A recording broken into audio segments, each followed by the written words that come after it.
राम राम दोस्तों, कैसे हैं आप सभी लोग। आई होप आप सभी बहुत अच्छे होंगे। और शादियों का सीज़न हो चुका है शुरू। बहुत सारे लोगों की शादियां हो भी गई होंगी। हो सकता है कि आपको भी किसी की शादी में जाना है, तो जो ब्राइड टू बी है, आप इस वीडियो को उसको भेज सकते हैं, क्योंकि आज हम बताने वाले हैं हम बताने वाले हैं कि आप कम बजट में क्या शॉपिंग करें। और सबसे पहले तो आपको प्रियंका जी अपने एक्सपीरियंस से बताएंगे कि क्या आपको भाई साहब नहीं खरीदना है कि आपका पैसा वेस्ट हो। बताओ। सही में यार, मैं ये कहूँगी सबसे पहले तो मेकअप पे बिल्कुल इन्वेस्ट मत करना। मैंने अपनी लाइफ में ना, मुझे बाद में रिग्रेट हुआ, 51-51 हज़ार के 2 मेकअप करवाए। सोचो, रिसेप्शन का अलग और शादी का अलग। जी हाँ। और बहुत बड़े एक नाम से करवाया, मुझे बाद में रियलाइज हुआ मैंने पैसा वेस्ट कर दिया। 1 लाख रुपये मेरे वहाँ वेस्ट हो गया। फिर लहंगे पे बहुत ज़्यादा वेस्ट मत करना, उस पर भी लाख रुपये लग गया, क्योंकि वो मैंने मान्यवर और मोही से लिया था हम दोनों ने। तो चांदनी चौक से लेना, बजट में लेना।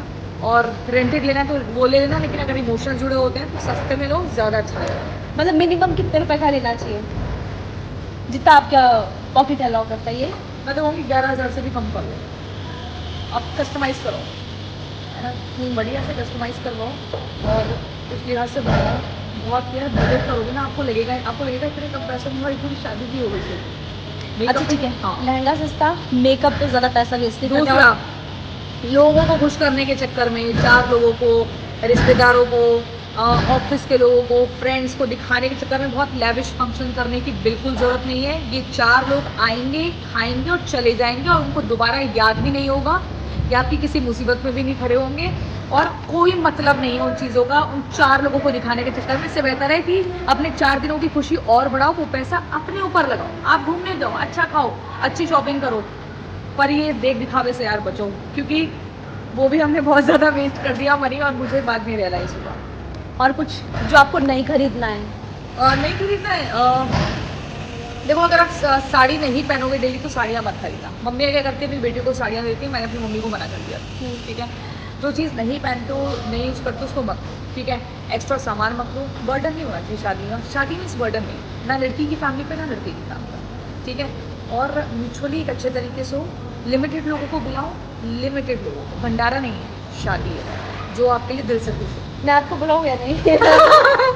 मुझे देखो, मुझे मुझे बुलाओ या नहीं बुलाओ, मत बुलाओ, मुझे मत बुलाओ, खाली एक थाली बच जाएगी। ठीक है, लेकिन लिमिटेड लोगों को। आपने बहुत अच्छा सुझाव दिया है कि कहाँ पर आपको अपना पैसा बर्बाद नहीं करना है, लेकिन अब मैं आपको बताती हूँ कि कहाँ पर आपको पैसा इसके बाद बचाना है।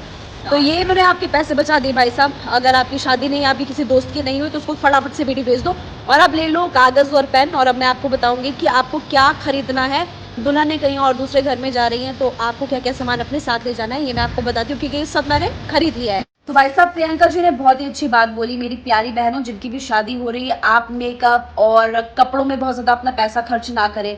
जैसे कि प्री वेडिंग शूट के लिए भी लोग महंगी महंगी ड्रेसेस ले लेते हैं, वो लेने की जरूरत नहीं, बाद में आपके किसी काम के नहीं आएगा। बेटर है कि आप, अगर आपका प्री वेडिंग शूट है तो आप रेंटेड करें, क्योंकि मैं भी रेंट करने वाली हूँ। अभी तक मैंने प्री वेडिंग शूट कराया है, मैं जल्दी कराऊंगी, वो भी आपको दिखाऊंगी। ये तो हो गई प्री वेडिंग की बात, और जो आपको प्रियंका जी ने बताया। लेकिन मैं आपको बताती हूँ कि अगर आपकी शादी हो रही है, बहुत सारे लोगों को लिस्ट बनानी पड़ती है, उनको पता ही नहीं होता यार कि क्या लेना, और कई बार चीज़ें छूट जाती है। क्योंकि मैंने बहुत सारी चीज़ें ले ली है और एक बाकायदा मैंने लिस्ट तैयार की है, वो मैं आपके साथ शेयर कर देती हूँ। सबसे पहले आपके पास सूटकेस होना चाहिए। कॉम्बो में आता है लार्ज, मीडियम, स्मॉल साइज का सूटकेस। तो मेरा ये मानना है कि लार्ज वाला सूटकेस अगर आप लेंगे तो आप ज़्यादा उसके साथ घूम नहीं सकते। अगर आपको घूमने के लिए जाए तो बेटर है कि आप मीडियम साइज के 2 ले लें और एक स्मॉल ले लें।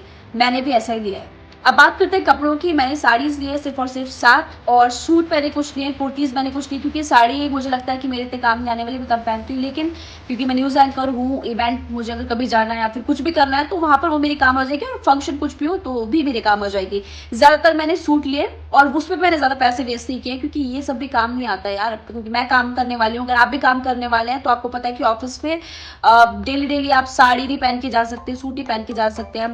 प्लस सर्दियाँ अगर आ रही है अब, और सर्दियों के टाइम जिन लोगों की शादी है, तो विंटर वियर आप ले सकते हैं, उसमें आप अपने पैसे खर्च कीजिएगा। लेकिन मेरा ये मानना है कि ज़्यादा आप साड़ी एंड ऑल में पैसे खर्च ना करें। अच्छा, एक और पॉइंट मैं भूल गई थी कि अगर आपने साड़ियाँ लिए, सूट लिए, तो आपको मीशो, फ्लिपकार्ट या फिर अमेजोन से ना पाउच मिल जाएंगे साड़ी रखने के लिए, ट्रांसपेरेंट। मैं आपको स्क्रीनशॉट यहाँ पे शेयर कर रही हूँ, या आप देख लीजिए। इस तरह के जो पाउचेस है वो आप मंगवा सकते हैं, मतलब ऐसे खराब ना हो जाए फोल्ड कुछ भी, तो ये आप ले सकते हैं, बेस्ट रहेगा। अब आते हैं बेसिक नीड्स पर। आपके पास टॉयलेटरीज होनी चाहिए। जैसे कि मैंने पाउच लिया था मीशो से, बहुत क्यूट क्यूट पाउच वहाँ पे मिलते हैं, छोटा बड़ा।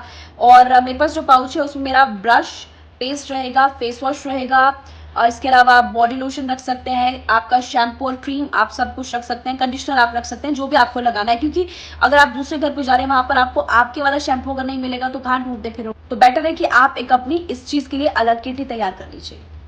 इसके साथ परफ्यूम और मिस्ट जरूर रखना, क्योंकि अक्टूबर चल रहा है, नवंबर में शादी का सीजन है और सर्दियां शुरू होने वाली है। तो जो नई दुल्हने हैं, जल्दी जल्दी अगर आप नहाकर आपको कहीं निकलना है तो उस चीज के लिए आप अपने पास ड्रायर और स्ट्रेटनर भी रखिए। बड़ा वाला रखने की जरूरत है, छोटा रख सकते हैं। कि मेरे बाल छोटे हैं आप देख सकते हैं, तो मैंने अपने लिए यहाँ पर ड्रायर और जो स्ट्रेटनर है छोटा छोटा ऑर्डर किया है, मतलब ऐसे बहुत बड़े वाला नहीं किया है, क्योंकि जगह ज्यादा घेरेगा और फिर मुझे प्रॉब्लम आएगी।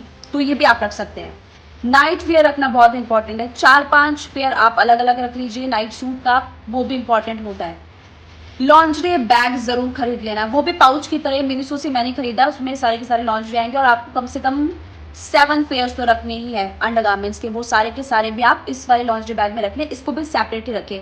मैं इससे आपको बार बार कह रही हूँ कि अगर आप अलग अलग पाउच बनाएंगे तो उसमें आपको बेटर होगा, जहाँ पर आपको आपका जो टॉयलेटरीज है वो मिल जाएगी। इसके अलावा आपकी जो लॉन्ड्री बैग है उसमें आपको सारा सामान अपना वो मिल जाएगा, आपको ढूंढना नहीं पड़ेगा। मेकअप किट, बहुत सारी लड़कियां बड़ी बड़ी मेकअप किट ले लेती है, हालांकि उनको शौक भी होता है मेकअप का, बट मुझे लगता है कि आप बेसिक मीडियम साइज का एक वैनिटी बॉक्स ले लो, मेकअप किट ले लो, जिसमें आपका बेसिक सामान जैसे फाउंडेशनर, कंसीलर, जो जो भी आप लोग यूज करते हैं वो आप उसमें रख सकते हैं। ज्यादा बड़ा लेंगे तो फिर आपको परेशानी होगी ट्रैवल करने में, इधर से होता है। और बहुत इंपॉर्टेंट है, शादी नई नई होती है तो कहाँ आप सोना पहनकर घूमते रहोगे, तो इट इज बेटर कि आप अलग अलग टाइप की आर्टिफिशियल ज्वेलरी खरीदो। जैसे कि मैंने भी अभी सदर मार्केट में जाकर और चांदनी चौक में जाकर आर्टिफिशियल ज्वेलरी खरीदी। फुटवेयर ले जाना मत भूलना, आप अपने साथ एक पेयर शू रख सकते हैं, एक फ्लैट्स रख सकते हैं, और हाँ अपने घर के लिए आप स्लीपर जरूर ले जाना। बहुत सारे लोग भूल जाते हैं, जैसे कि मैंने अपनी पर्सनल एक्सपीरियंस से देखा कि चप्पलें मांगते थे, प्लीज मुझे चप्पल दे दो। सो इट इज बेटर कि आप अपनी खुद की चप्पल भी अपने बैग में पैक कर, तो ज्वेलरी बॉक्स खरीद ले, ये भी आपके काम आएगा। बैंगल बॉक्स भी बहुत ज्यादा इंपॉर्टेंट है। अब आती है बालों की बाई। सबसे पहले तो आपके पास एक अच्छी कॉम्ब होनी चाहिए, मोटा कंघा होता है वो अपने पास रखना, लकड़ी वाला आता है जो, उसको आप यूज कर सकते हैं। और इसके अलावा जी कॉम्ब, अलग अलग टाइप की कॉम्ब आप अपने पास 2-3 टाइप की रख लीजिएगा। सेफ्टी पिन अपने पास रख लेना, बॉबी पिन अपने पास रख लेना, रबर बैंड बहुत इंपॉर्टेंट होता है। रबर बैंड के आप अलग अलग रख लेना अपने पास, अलग अलग कलर्स के, अगर आपको पसंद है, जैसे मुझे भी अलग अलग कलर के रबर बैंड पसंद है तो वो आप जरूर रखिएगा। इसके अलावा बैंडेज बैंड भी, कई बार चोट लग जाती है, बैंडेज वापस नहीं होती, और कई बार हम ऐसी जगह पे होते हैं कि अब जाने में टाइम लगेगा, आप हेयर स्टाइल अगर बनाना चाहते हैं तो क्या करें, तो इट इज बेटर कि आप एक नॉर्मल बन बना लें, और उसके लिए आप हेयर एक्सेसरीज खरीद लें, जैसे कि गजरा आप खरीद सकते हैं। इसके अलावा फेक फ्लावर्स पिन आते हैं वो भी आप लगा सकते हैं।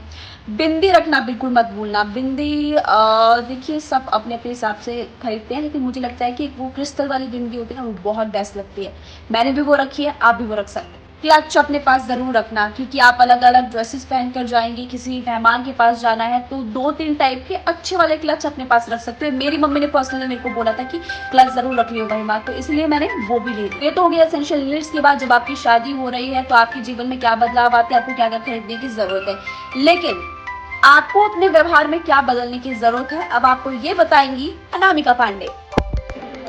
तो दोस्तों मैंने आपको बता दिया कि क्या एसेंशियल चीज़ें आपको ले जानी है, मतलब पूरी लिस्ट आपको क्या बनानी है और आपको क्या खरीदना है वो मैंने आपको बताया। लेकिन एक लड़की की जब शादी होती है, वो दूसरे घर में जाती है, तो उसको अपने बिहेवियर में भी कुछ कुछ चीज़ें चेंज करनी पड़ती है। तो मेरे साथ अनामिका पांडे जी हैं, एक अनुभवी महिला, जो कि प्रोफेशनल अगर लाइफ में देखें तो भी अनुभव है, पर्सनल लाइफ में भी बहुत ज़्यादा अनुभव है। तो मुझे बताइए आप कि अगर कोई लड़की शादी करके जा रही है तो उसको अपने बिहेवियर में क्या चेंज करना चाहिए? मुझे लगता है चेंज से ज़्यादा जो आप हैं आपको अपने आप को वही दिखाना चाहिए, क्योंकि अगर आप चेंज करते हैं तो फैमिली के लोगों को वही उम्मीद आपसे होती है। और अगर आप अपने आप को बहुत ज़्यादा अच्छा दिखाने की कोशिश करते हैं, कुछ दिनों के बाद आपको लगता है कि नहीं अब मैं जो हूँ मैं वही अपने आप को दिखाऊँ, तो घर वालों को भी दुख होता है और आपको भी लगता है कि अरे यार अब मैं जो हूँ वो कैसे अपने आप को बना के रख सकूँ।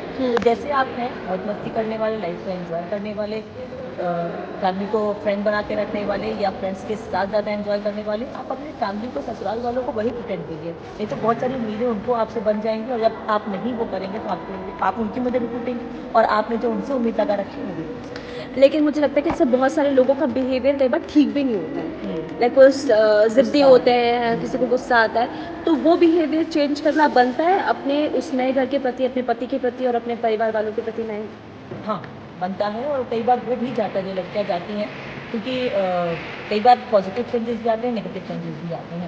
पॉजिटिव ऐसे आते हैं कि जब आप नए घर में जाते हैं तो वो लोग आपको फैमिली मेंबर बनाने के लिए अपनी ओर से पूरी कोशिश करते हैं, लेकिन आप कई बार थोड़ा-सा संकोच करते हैं उनसे मिक्सअप होने में। तो जैसे आप कहीं संकोच कर रहे हैं तो आप उनसे खुलकर बातचीत कीजिए और अगर गुस्सा आता है तो गुस्से को कंट्रोल करें। जैसे आप ऑफिस में भी होता है कि अगर बॉस की डाँट खाते हैं तो आप कंट्रोल कर लेते हैं कि अरे कौन सी ये मेरे फैमिली मेंबर है, लेकिन वो अब आपके फैमिली मेंबर है और ज़्यादा इम्पोर्टेंट फैमिली मेंबर नहीं है।